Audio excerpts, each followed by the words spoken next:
Good morning বন্ধুরা। তোমাদের সামনে আমি নিয়ে এসেছি পালং শাক কিভাবে করবো। এই দেখো, পালং শাক কুচি কুচি করে কেটে নিয়েছি, আর এখানে 3-4টে কাঁচা লঙ্কা দিয়েছি। এখন তোমরা যে যে তেল দিয়ে করবে, সর্ষের তেল দাও, সাদা তেল দাও, যেটা দিন করো, একটু শুকনো লঙ্কা দেবো। আর আমি রসুন ফোড়ন দিয়ে করবো, খুব টেস্টি হবে। রসুনটাকে দেখো যে কুচি করে কেটে নিয়েছি।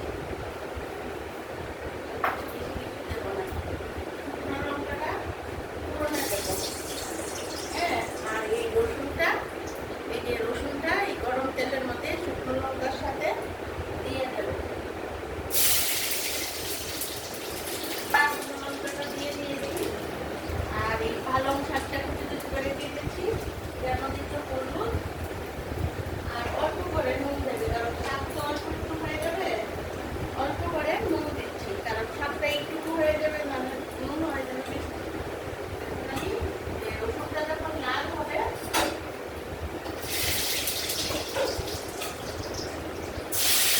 যখন লাল হয়েছে তখন এই শাকগুলি পাতাগুলো দিয়ে দিচ্ছি, পালং পাতাগুলো হাতটা ধুয়ে দেবো।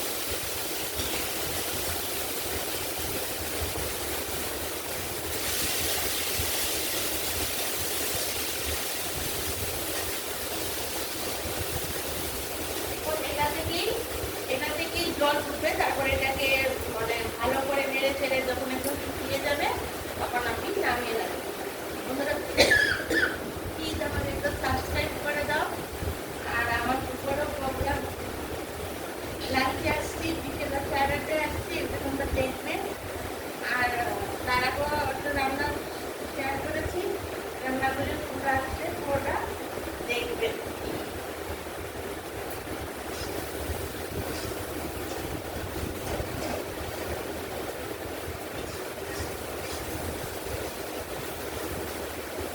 পালং শাকটাকে আমি কুচি কুচি করে কেটে ভালো করে ধুয়ে নিয়েছি, অনেক লোক ধুয়ে নিয়েছি। ভালো করে ধুয়ে না নিলে বালি বালি থাকবে, ডাল এইরকম চালের মধ্যে ফেলে ভালো করে ধুয়ে নিয়েছি।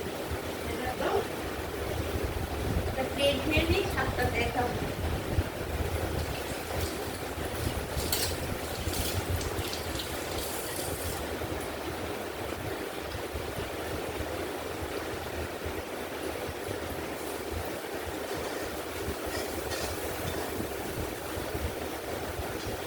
একদম পুরোপুরি শুকিয়ে ফেলতে হবে, ভালো করে ধুয়ে নেবে। একদম ভালো করে ধুয়ে নেওয়ার পর আগে কেটে নেবে, তারপর ভালো করে তালের মধ্যে ফেলে ধুয়ে নেবে। আর যদি আগে ধুয়ে নাও তাও ধুয়ে নিতে পারো, তারপর কাটবে সেটাও করতে পারবে।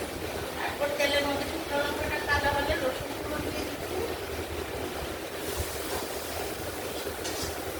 হয়ে গেছে, আর একটু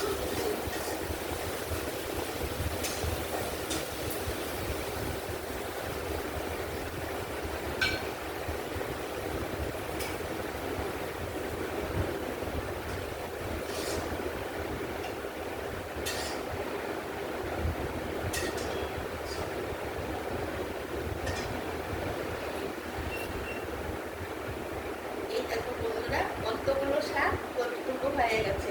রসুন ফোড়ন দিয়ে, শুকনো লঙ্কা দিয়ে, আর 2-3টে কাঁচা লঙ্কা দিয়ে গরম ভাতের সঙ্গে এই শাক অসাধারণ লাগে খেতে। এভাবে করে খেয়ে